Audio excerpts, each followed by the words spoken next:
के 9 बजे नीचे डाइनिंग टेबल पर सभी ब्रेकफास्ट के लिए बैठ गए, पर ओम के कमरे का दरवाज़ा अभी तक नहीं खुला, बल्कि दोनों नीचे अभी तक नहीं आए थे।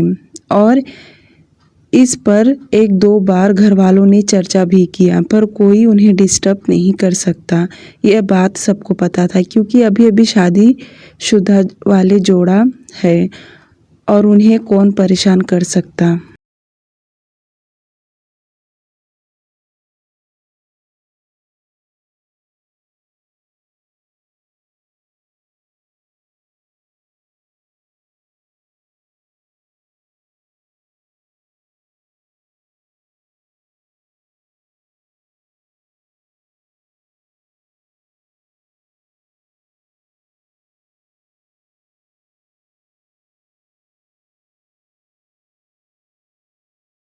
टाइम 9 बज रहा था और बहुत ही इम्पोर्टेंट कॉल उसे आ रहा था, वरना वह इतना जल्दी जाता नहीं। और जल्दी से उठा, वॉशरूम में चला गया, जल्दी से फ्रेश हुआ और बाहर आकर रेडी होकर कमरे से बाहर निकला और नीचे आया तो सभी लोग ब्रेकफास्ट कर रहे थे। बिना उनके तरफ देखे ही वह तेज़ी से मेंशन से बाहर चला गया।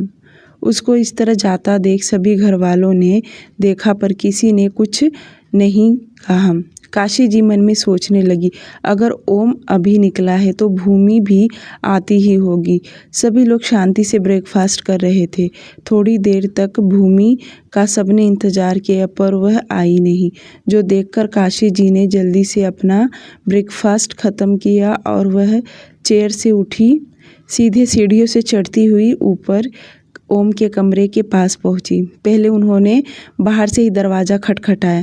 पहली बार खटखटाया तो भूमि ने कुछ कहा नहीं, बल्कि उसकी आवाज़ तक नहीं आई। तो काशी जी ने दूसरी बार दरवाज़ा खटखटाया। इस बार भी भूमि का कोई जवाब नहीं आया, तो उन्होंने तीसरी बार दरवाज़ा खटखटाया। इसके बावजूद भी भूमि का कोई रिस्पॉन्स नहीं आया, जो देखकर काशी जी को बहुत अजीब लगा। वह सोचने लगी कि ओम भी बहुत तेज़ी से बाहर गया और भूमि दरवाज़ा नहीं खोल रही। वैसे अपने बेटे और बहू की कमरे में जाना तो नहीं चाहती थी, पर एक पल के लिए उन्हें अजीब सा घबराहट हुआ। उन्होंने तुरंत दरवाज़ा खोल दी। पहले तो उन्होंने झाँक कर देखी तो भूमि कहीं दिखाई नहीं दी। उसके बाद उन्होंने अंदर कदम रखा, आवाज़ लगाते हुए अंदर के तरफ जाने लगी। अंदर कदम रखा तो देखा बेड पर भूमि सोई हुई है। वह उसी के तरफ जाने लगी, तब तक उनके पैरों में कुछ महसूस हुआ और उन्होंने नीचे के तरफ देखा तो कुछ और नहीं बल्कि भूमि की पैंटी और सैनिटरी पैड उनके पैरों के नीचे आ गया। जो उन्होंने झुककर देखा तो तुरंत अपने पैर पीछे की ओर लिए। उसके बाद उन्होंने अपनी नज़र चारों तरफ दौड़ाई तो वहीं पास में भूमि के नाइट कपड़े फटे हुए पड़े थे, बल्कि ओम के अंडरवियर से लेकर उसके बाकी के कपड़े इधर उधर पड़े थे। यह नज़ारा देखकर वह काशी जी रुक गई और तेज़ी से चलते हुए जैसे भूमि के पास पहुंची, उसकी खुली पीठ दिखाई दे रहा था। तो उन्होंने बड़ी हिम्मत करके उसके ओढ़े हुए ब्लैंकेट को पकड़ के नीचे की तरफ सरकाया तो देखी उसके शरीर पर जहाँ तहाँ काटने के निशान पड़े थे। यह देखकर उन्होंने ब्लैंकेट तुरंत छोड़ दिया और अपने दोनों हाथ मुँह पर रख परेशान हो गई। वह जल्दी से भूमि के बगल में बैठ उसे उठाने लगी। उठाना तो दूर, बिल्कुल भी वह रिस्पॉन्स नहीं दे रही थी, जो देख काशी जी की हालत ख़राब हो गया। वह बहुत डर गई, बल्कि उनकी आंखों में आंसू आने लगे। उन्होंने उसे जल्दी से झकझोरते हुए उठाने लगी। तब जाकर कहीं भूमि ने अपनी आंखें खोली। उसे ठीक तरह से दिखाई भी नहीं दे रहा था, क्योंकि रोने की वजह से उसकी आंखें चिपक गई थीं। जो देख काशी जी ने साइड से पानी का मग उठाया और अपने हाथ में पानी ले उसके चेहरे पर डाल दी, बल्कि उसकी आंखों को उन्होंने साफ किया। जब वह अपनी सासू माँ को अपने करीब देखी तो वह और ज़ोर से रोने लगी। काशी जी ने तुरंत उसे पकड़ के उठाने लगी, पर उसे उठा नहीं जा रहा था। उसके शरीर में बहुत दर्द था, जो काशी जी भी देख सकती थी। आज उन्हें भूमि के लिए इतना बुरा लग रहा था, अपने दोनों हाथों से उसके आंसू को पोंछने लगी, बल्कि उनके भी आंखों में आंसू आ गए और बड़ी हिम्मत करके उन्होंने भूमि को बेड से उठाया। वह इस वक्त बिना कपड़ों में थी, जो कि वह देख रही थी, पर उन्हें भी अंदर ही अंदर शर्म आने लगा कि उनके बेटे ने फूल जैसी बच्ची का क्या हाल बना दिया है। पहले तो वह बेड पर बैठकर उसे अपने गले लगा ली, उसके बाद उन्होंने उसे चुप कराया। शुक्र मनाओ कि इस वक्त ओम वहाँ मौजूद नहीं था, वरना वह अपनी माँ का वह रूप देखता था, शायद उन्होंने कभी किसी को दिखाया नहीं होगा। उन्होंने भूमि को उठाया, उसके बाद ब्लैंकेट से उसे कवर करके उठाई। उसे उठा तो नहीं जा रहा था। काशी जी ने सामने बिना कपड़ों में उसे अंदर से बहुत शर्म आने लगा, जो काशी जी भी समझ गई। उन्होंने उसे हिम्मत देते हुए कहा, मेरा बच्चा, मैं भी तुम्हारी माँ, और जब बच्चे तकलीफ़ में हो तो माँ के सामने किस बात की शर्म। चलो उठो। उनकी बातें सुनकर भूमि और भी ज़्यादा रोने लगी। उसका दर्द काशी जी देख सकती थी। उन्होंने उसे ठीक तरह से उठाया, उसे पकड़ के धीरे धीरे वॉशरूम में ले जाने लगी। उन्होंने उसे वॉशरूम में लेकर गई और उसे नहाने के लिए कह दी। उसके बाद वह बाहर आई, क्योंकि भूमि उनके सामने नहीं नहा रही थी। वह कहने लगी कि वह नहा सकती है। उसका हाँ सुनकर काशी जी बाहर आ गई और उन्होंने एक नज़र बेड की तरफ देखा, जहाँ पर ब्लड के बहुत ज़्यादा धब्बे लगे हुए थे। यह सबसे ज़्यादा उसके पीरियड्स के धब्बे थे। एक नज़र देख उन्होंने अपनी आंखें बंद कर ली और वह कमरे से बाहर निकली। पहले अपने कमरे में आई। उन्होंने सबसे पहले अपना मोबाइल लिया और वापस ओम के कमरे में आ गई। उन्होंने डॉक्टर को कॉल लगाया, डॉक्टर को घर आने के लिए कह दी। उसके बाद उन्होंने ओम को कॉल लगाया। ओम इस वक्त बहुत इम्पॉर्टेंट मीटिंग कर रहा था, जिसके चलते उसने अपना मोबाइल नहीं देखा, क्योंकि उसका मोबाइल साइलेंट पर था। काशी जी ने दूसरी बार तीसरी बार कॉल लगाया, फिर भी ओम ने उनका कॉल रिसीव नहीं किया। वह जल्दी से कमरे से बाहर आई और कॉरिडोर से झांककर उन्होंने नीचे देखा तो महेश जी अब नहीं थे। इसका मतलब वह ऑफिस के लिए निकल गए। गुस्सा तो उन्हें बहुत आ रहा था, पर वह इस वक्त कुछ नहीं कर सकती। वापस वह कमरे में आई और भूमि का अब तक नहा ली थी और वह बाथरोब पहने वॉशरूम से बाहर निकली। काशी जी ने आज अपने हाथों से बेडशीट चेंज किया। उसके बाद उन्होंने भूमि को हल्के कपड़े पहना दिए। थोड़ी देर बाद डॉक्टर मेंशन के अंदर आ गए। उन्हें देखकर हर कोई सवाल करने लगा कि आखिर मेंशन में बीमार कौन है और डॉक्टर क्यों आए। तब तक काशी जी नीचे आई और डॉक्टर को अपने साथ लेकर भूमि के पास पहुंची। उन्होंने भूमि का इलाज करने के लिए कहा। डॉक्टर ने उसका इलाज करना चालू किया, जो देखकर वह भी समझ गए कि उसके साथ क्या हुआ है, और उन्होंने कुछ दवाइयाँ लिखकर काशी जी को दिया और कुछ इंस्ट्रक्शन भी दिया। उसके बाद जब वह कमरे से बाहर निकले तो बाहर रोशनी खड़ी थी। काशी जी ने कहा, जाओ इन्हें बाहर तक छोड़ दो। रोशनी फिक्र करने लगी तो काशी जी ने उसे झूठ बोलते हुए बोली, भूमि की तबीयत खराब है, बाकी कोई बात नहीं, जाकर दादी को भी बता दो। जो सुनकर रोशनी डॉक्टर को नीचे लेकर आई और उन्हें बाहर तक छोड़ी और अपने दादा दादी को भी उसने यही बता दिया। उसके बाद सर्वेंट के हाथों से उन्होंने खाना मंगाया और आज अपने हाथों से भूमि को उन्होंने खाना खिलाया। उसके बाद उसे मेडिसिन्स दिया और बेड पर लेटाकर उसे ब्लैंकेट से कवर कर दी। उसके बाद वह उसके कमरे से बाहर निकली और अपने कमरे में आ गई। उन्होंने वापस ओम को कॉल लगाया। इस बार भी ओम ने उनका कॉल रिसीव नहीं किया, जो देखकर उन्होंने तुरंत राका को कॉल लगाया। राका ने उनका कॉल रिसीव किया और उन्होंने वार्निंग देते हुए कहा, अभी इसी वक्त मुझे ओम से बात करना है, वरना बात बहुत बिगड़ जाएगी। उनके मुंह से ऐसी बातें सुन एक पल के लिए राका भी घबरा गया और वह तुरंत कॉन्फ्रेंस मीटिंग में गया और ओम के कान में धीरे से कहा। उसकी बातें सुनकर ओम ने अपना मोबाइल देखा तो सच में उसकी मॉम का 5 से 6 बार मिस कॉल आ चुका था। वह 2 मिनट अपनी बातें एक्सप्लेन किया। उसके बाद एक्सक्यूज़ मी बोलकर कॉन्फ्रेंस मीटिंग से बाहर निकला। बाहर आते ही उसने अपनी मॉम को कॉल लगाया। जब काशी जी ने ओम का कॉल देखा तो वह तुरंत कॉल रिसीव की। उन्होंने अपनी सख्त आवाज़ में बोली, ओम जिस किसी हालत में तुम रहोगे अभी के अभी घर आ जाओ, वरना मैं वहाँ आ गई ना तो बहुत तमाशा हो जाएगा। तो मैं नहीं चाहती हूँ कि तुम्हारी वहाँ बेइज्जती करूँ, इसलिए तुम घर आ जाओ। इतना बोलकर उन्होंने कॉल काट दिया। उन्होंने ओम को एक शब्द बोलने का मौका नहीं दिया। ओम जो मीटिंग के वजह से थोड़ा परेशान था, अब वह अपनी मॉम के बातों को सोचने लगा और बिना मीटिंग रूम में जाए वह राका के साथ नीचे आया और कार में बैठा। कुछ देर में वह मेंशन पहुंच गया।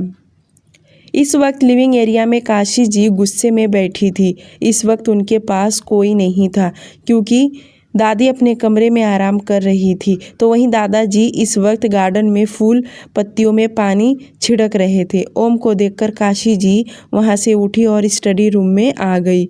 उनके पीछे पीछे ओम भी आया और जैसे वह स्टडी रूम में आया कि काशी जी अपनी साड़ी का पल्लू हाथ से छोड़ते हुए सबसे पहले उन्होंने पीछे मुड़ के ओम के गाल पर जोरदार तमाचा जड़ दी। यह इतना जोरदार तमाचा था कि ओम का चेहरा एक साइड झुक गया, क्योंकि उसे अंदाज़ा नहीं था कि उसकी मॉम ऐसा कुछ करेंगी। काशी जी ने ओम के गालों पर जोरदार तमाचा दे मारा और इतना जोर का तमाचा उसके गाल पर पड़ते ही उसका चेहरा थोड़ा झुक गया, क्योंकि उसे अंदाज़ा नहीं था कि उसकी मॉम ऐसा कुछ करेंगी। काशी जी इस वक्त इतना गुस्से में थी कि उन्होंने उंगली पॉइंट करते हुए दांत पीसते बोली, इस तरह से तुम उस बच्ची के साथ पेश आ रहे हो? बोलो, क्या हाल बना के रखा है तुमने उसका? बच्ची है वो, तुम्हारे और उसके उम्र में ज़मीन आसमान का फ़र्क है। वह 23 साल की नाजुक लड़की है और तुम 40 के होने को आ गए हो। तुम में ज़रा भी अक्ल नहीं है। ओम का चेहरा जिस तरफ लटका था उसी तरफ था। वह भी इस वक्त बहुत गुस्से में दिखाई दे रहा था। वह अपनी मॉम के तरफ नज़र उठाकर नहीं देखा। वहीं काशी जी अपना पूरा गुस्सा निकालते हुए आगे बोली, अगर भूल गए हो तो तुम्हें याद दिला दूँ, इस घर की बहू है वह। पूरी इज्जत और सम्मान के साथ लेकर आई हूँ इस घर में। खरीदी हुई कोई चीज़ नहीं है वह, जो तुम उसके साथ किसी भी तरह से उसके साथ पेश आओगे। आज काशी जी अपना पूरा गुस्सा उस पर निकाल रही थी, मानो वह रुकने का नाम ही ना ले रही हो। उनके अंदर इतना गुस्सा भरा था, भरना भी चाहिए, क्योंकि ओम ने भूमि के साथ बिल्कुल भी ठीक नहीं किया। यह सरासर गलत था। ओम उनके बातों का कोई भी जवाब नहीं दे रहा था, क्योंकि उसके पास कोई भी जवाब नहीं था, क्योंकि वह खुद गलत था और उससे गलती हुई है। वह चुपचाप अपनी मॉम की सारी बातें सुनता रहा और काशी जी एक नहीं, उसकी आज तक की सारी गलतियां उसे गिनाती गई, पर हमेशा वह उसकी गलतियों को नज़रअंदाज करती थी। पर आज जो भूमि के साथ हुआ है वह उसे बिल्कुल भी नज़रअंदाज नहीं कर सकती, क्योंकि वह जीती जागती इंसान है और उनके घर की बहू। करीब आधे घंटे तक काशी जी ओम पर चिल्लाती हुई। उसके बाद उन्होंने ऑर्डर देते हुए कहा, जाकर अपनी बीवी को ठीक तरह से संभालो, यहाँ तक कि पलकों पर बिठा के रखो, वरना मुझसे बुरा कोई नहीं होगा। इतना बोलकर वह स्टडी रूम से बाहर निकल गई। उनके जाने के बाद ओम अपने गालों को छूने लगा। अभी भी उस थप्पड़ का झंझनाहट महसूस हो रहा था कि अपनी मॉम के कहे हुए शब्द उसके दिल पर तीर का काम कर गए। ओम थोड़ी देर तक स्टडी रूम में खड़ा रहा। उसके बाद वह वहां से निकला और सीधे अपने कमरे में आया। दरवाज़ा खोल जैसे अंदर कदम रखा तो देखा भूमि बेड पर सिकुड़ के बच्चे की तरह सोई हुई है। उसे देखकर ओम को गुस्सा नहीं आया, बल्कि वह कदम बढ़ाते हुए उसके पास गया और उसके बगल में बैठकर उसके माथे को छूकर प्यार से सहलाने लगा। पर कुछ फ़ायदा नहीं, क्योंकि भूमि इस वक्त गहरी नींद में सोई हुई थी। ओम थोड़ी देर उसके बगल में बैठा रहा। तभी उसे ऑफिस से इम्पोर्टेंट कॉल आया और वह भूमि के माथे पर किस किया और कमरे से बाहर निकला और सीधे ऑफिस के लिए निकल पड़ा। उसको इस तरह जाता देख काशी जी और तिलमिला उठी कि इतना समझाने के बावजूद भी उनके बेटे को समझ नहीं आ रहा। गुस्सा तो उन्हें बहुत आया, पर बेचारी करे तो करे क्या। शाम का वक्त भूमि अब सोकर उठी थी कि तभी काशी जी उसके कमरे में सर्वेंट छाया के साथ उसके लिए चाय और नाश्ता लेकर गई। उन्हें देखकर भूमि बेड से उठने लगी, जो देख काशी जी मुस्कुराते हुए उसके पास आई। उसके चेहरे पर अपना हाथ फेरते हुए खुद उसका हाथ पकड़ कर उठाए और सोफे के पास लेकर गई। सास बहू दोनों साथ में मिलकर चाय और स्नैक्स खाई। काशी जी भूमि का लटका हुआ चेहरा देख सकती थी। वह उसका मुंह लटका हुआ है। वह जानबूझकर उसका मन भटकाना चाहती थी, पर कुछ भी कर लो, अगर एक बार इंसान के अंदर डर और बैठ जाए तो वह जल्दी निकल नहीं पाता। वही हाल भूमि का भी था, जो कि काशी जी बड़े अच्छे से देख पा रही थी। उसके बाद उन्होंने ड्रेसिंग टेबल से तेल की बोतल उठाया और भूमि के पास आई। उन्होंने कहा, भूमि से बोली, लाओ तुम्हारे सिर में तेल लगाकर चोटियाँ बना दूँ। उनका इतना कहना कि भूमि मना करने लगी, पर काशी जी उसकी एक न सुनी। उन्होंने उसके बालों में तेल लगाने लगी। उसके बाद बहुत अच्छी और प्यारी वाली चोटी बनाई। उसके बाद ओम के कमरे से बाहर गई। आज शाम को ओम बहुत जल्दी घर आया, क्योंकि वह उसे भी भूमि का फिक्र लगा हुआ था। जैसे उसने दरवाज़ा खोला तो देखा अंदर भूमि लैपटॉप में कुछ देख रही है, और वह दरवाज़ा खुलने की आवाज़ सुनकर हड़बड़ाकर उसी की ओर देखी और वह डर के मारे लैपटॉप थोड़ा सा दूर कर दी। उसके चेहरे पर डर साफ दिखाई दे रहा था। ओम चलते हुए भूमि के पास गया। वह देख सकता था कि उसे देखकर भूमि किस तरह डर रही है। जाते ही उसके बगल में बैठा तो भूमि अपने दोनों हाथों को आपस में उलझा रही थी। जो देख ओम बोला, क्या कर रही थी तुम? उसका इतना पूछना कि भूमि कुछ बोली नहीं। जो देख ओम आगे बोला, अच्छा तुम लैपटॉप में देख रही थी, वैसे क्या देख रही थी? इतना बोलकर उसने लैपटॉप स्क्रीन अपनी तरफ करके देखा तो कुछ ज़्यादा नहीं, बल्कि भूमि खाने की चीज़ें देख रही थी। जो देख ओम मुस्कुरा दिया और बोला, अच्छा तो तुम खाने की चीज़ें देख रही थी, क्या तुम्हें इनमें से कोई चीज़ आता है बनाने? ओम का इतना कहना कि भूमि अपना सिर हाँ में हिला दी। ओम हल्का मुस्कुराते हुए उसकी बाहें पकड़ के अपने करीब कर लिया और धीरे से बोला, डरो मत, कुछ नहीं करूँगा। इतना बोल ओम ने उसे अपने गोद में बिठा लिया।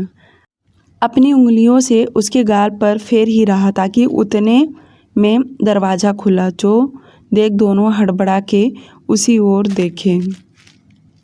दरवाजे पर काशी जी थी और उन्होंने जैसे सामने का नज़ारा देखा कि उन्हें खुद ही शर्माने लगा कि उन्होंने बिना दरवाज़ा नॉक किए ही दरवाज़ा खोल दी, क्योंकि उन्हें नहीं पता था कि ओम इतना जल्दी घर आया गया है। वह तुरंत माफ़ी मांगते हुए वहाँ से चली गई। उनको इस तरह जाता देख भूमि को बहुत शर्म आया। वह उठने की कोशिश की, मगर उठ नहीं पाई, क्योंकि ओम की पकड़ काफ़ी ज़्यादा थी। वह एक बार फिर से कहा, मॉम को जाने दो, उनकी गलती है। उन्होंने बिना दरवाज़ा नॉक किए ही अंदर आ गई। भूमि ओम के गोद से उठना चाहती थी, पर ओम उसे उठने नहीं दिया। उसके बाद उसने स्ट्रगल करना बंद कर दी, क्योंकि ओम उसे घूर कर देख रहा था। जो डर के मारे वह शांत बैठ गई, और जब वह बच्चे की तरह उसके गोद में शांति से बैठी रही तो ओम अंदर ही अंदर मुस्कुरा दिया और अपना मोबाइल ले नीचे कॉल किया और डिनर अपने कमरे में ही मंगवाया। वह सिर्फ़ और सिर्फ भूमि के लिए ऐसा कर रहा था, क्योंकि रात में वह सच में बहुत नशे में था। पर अब उसे कहीं ना कहीं रियलाइज़ हुआ कि उसने ज़्यादा ड्रिंक करने की वजह से भूमि को ज़्यादा हर्ट कर दिया है, क्योंकि उसने दोपहर में डॉक्टर को कॉल भी किया था और उसके मेडिकल रिपोर्ट के बारे में पूछा। जिसमें डॉक्टर ने साफ उसे कहा कि कुछ दिन उन्हें बेड रेस्ट करने के लिए कह दीजिए, क्योंकि पीरियड्स में कभी भी इंटीमेट नहीं होते और आपने बहुत गलत किया है, जिसमें पेशेंट को काफ़ी सफ़र करना पड़ रहा है। यह सब सुनकर ओम को बुरा लगा और वह उसे बिल्कुल भी नीचे नहीं जाने देने वाला था। और यह बात काशी जी को पता था कि डॉक्टर ने कहा था कि उसे कमरे से बाहर न जाने दिया जाए। कुछ देर के बाद उन दोनों का डिनर कमरे में ही गया और दोनों ने साथ में डिनर किया। भूमि के शरीर में दर्द तो था पर बेचारी सहन कर रही थी। डिनर करने से पहले ही ओम ने किसी को कॉल किया था। थोड़ी देर में राका आया और दरवाज़ा खटखटाया तो ओम जाकर दरवाज़ा खोला तो राका एक बॉक्स ओम के हाथ में दिया। ओम उस बॉक्स को अंदर लेकर गया और टेबल पर रखा। वहीं भूमि भी देख रही थी कि उस बॉक्स में क्या है, पर कुछ बोली नहीं। तो ओम ने उस बॉक्स को धीरे धीरे पूरा खोल डाला तो अंदर एक एप्पल का लैपटॉप था और उसे बाहर निकाला, जो लाइट ग्रे कलर का था। भूमि भी बड़े ध्यान से उस लैपटॉप को देखी तो उसे लगा कि ओम ने अपने काम के लिए मंगवाया होगा, इसलिए वह नज़रअंदाज करके दूसरी तरफ देखने लगी कि तभी ओम ने आवाज़ देते हुए भूमि को अपने पास बुलाया, जो कि बेड पर बैठी हुई थी।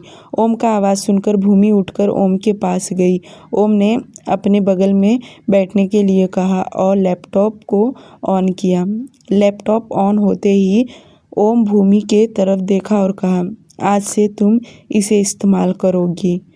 ओम का इतना कहना कि भूमि हड़बड़ा के उसके तरफ देखने लगी। वह समझना चाहती थी कि वह क्या करेगी, वह भी इतना महंगा अच्छा वाला लैपटॉप।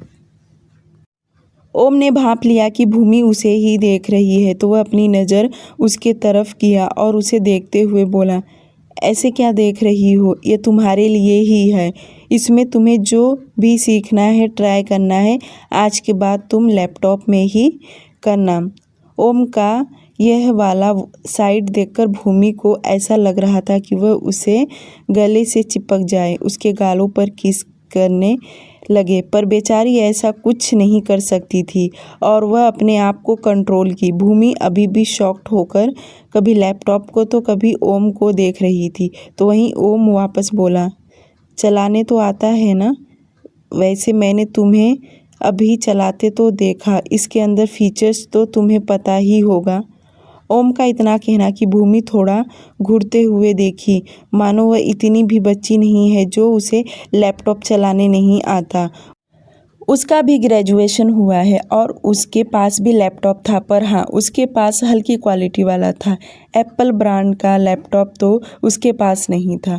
ओम भी जानता था कि उसे यह सब आता है, पर वह जानबूझकर थोड़ा उसके साथ मजाकिया अंदाज में बोला ताकि वह उससे डरे ना। ओम ने लैपटॉप भूमि के तरफ सरकाया और भूमि न चाहते हुए भी लैपटॉप अपने हाथ में ले ली। वह भी बहुत खुश नज़र आ रही थी क्योंकि यह लैपटॉप उसका खुद का परमानेंट रहेगा। वह नाचना चाहती थी, झूमना चाहती थी, क्योंकि इतनी अच्छी उसे गिफ्ट जो मिला है। अगर यही उसके मम्मी पापा ने दिया होता तो वह अब तक आसपास के पड़ोसियों को भी जाकर बता देती कि उसे लैपटॉप मिला है। वह सच में अपना दर्द भूल गई और इतनी खुश हो गई, बता नहीं सकते। ओम काफ़ी ज़्यादा मैच्योर था और उसके सामने भूमि अभी कुछ भी नहीं थी। वह लैपटॉप देखकर इतनी खुश हो गई थी, उसके हाव भाव से ही ओम पहचान गया कि उसे यह गिफ्ट बहुत अच्छा लगा। वह मुस्कुराते हुए अपना हाथ आगे बढ़ाया और बोला, अभी इसे रख दो, कल से इस्तेमाल करना। अभी जाओ, जाकर आराम करो, क्योंकि उसने अभी कुछ देर पहले ही दवाई खाई थी। और भूमि अच्छे बच्चे की तरह अपना सिर हाँ में हिला दी और अपना लैपटॉप उठाकर एक साइड में रख दी, जैसे स्कूल का कोई बच्चा अपनी किताबों को साइड में संभाल के रख दिया हो, और जाकर बेड पर सो गई। वहीं ओम सोफे से उठा और बालकनी में चला गया, जाकर ड्रिंक करने लगा। वह कल से और अभी तक की सारी बातों को रिपीट सोचने लगा, यहाँ तक कि उसकी मॉम ने उस पर हाथ उठाया, उसके बारे में भी वह सोच रहा था। पर वह तो उसकी मॉम है, उन्हें तो वह कुछ कह नहीं सकता। और उसे यह थप्पड़ भूमि की वजह से मिला, पर उसे भूमि पर भी गुस्सा नहीं आया क्योंकि सच में उसके हेल्थ कंडीशन खराब हो गए थे। ओम सिगरेट निकालकर लंबी लंबी कश लेने लगा। अपने गुस्से को ठंडा करने के लिए वह लगातार 2-4 सिगरेट फूंक मारता रहा। तब जाकर कहीं उसका गुस्सा ठंडा हुआ। वह बालकनी से कमरे में आया और सीधा वॉशरूम में चला गया। सबसे पहले वह शावर लिया, उसके बाद बेड पर आकर भूमि के बगल में लेट गया।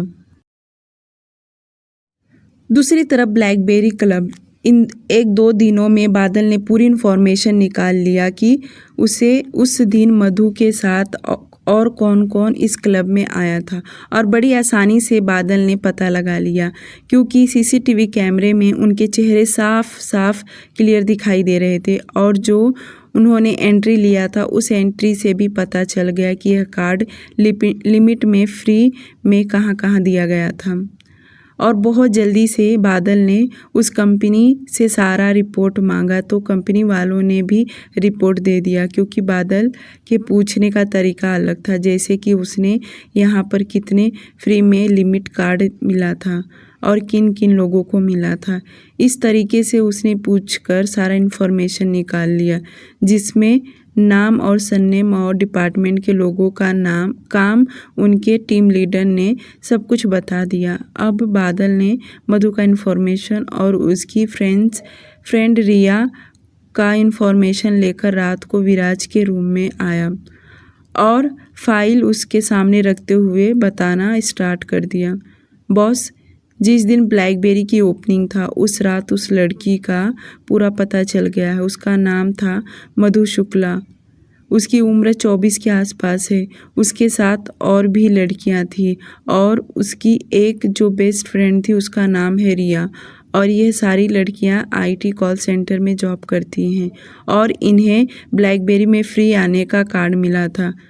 बादल बिना रुके ही सारी बातें बताते चला गया। वहीं विराज के हाथ में इस वक्त ड्रिंक था और वह बहुत ही स्लो ड्रिंक पी रहा था क्योंकि उसका सारा फोकस बादल के बातों पर था। और पूरी बातें सुनने के बाद वह अजीब तरह से मुस्कुराया और कहा, सारी इन्फॉर्मेशन तो तुम लेकर आए हो, पर तुमने यह नहीं बताया कि मिस मधु शुक्ला है कहाँ।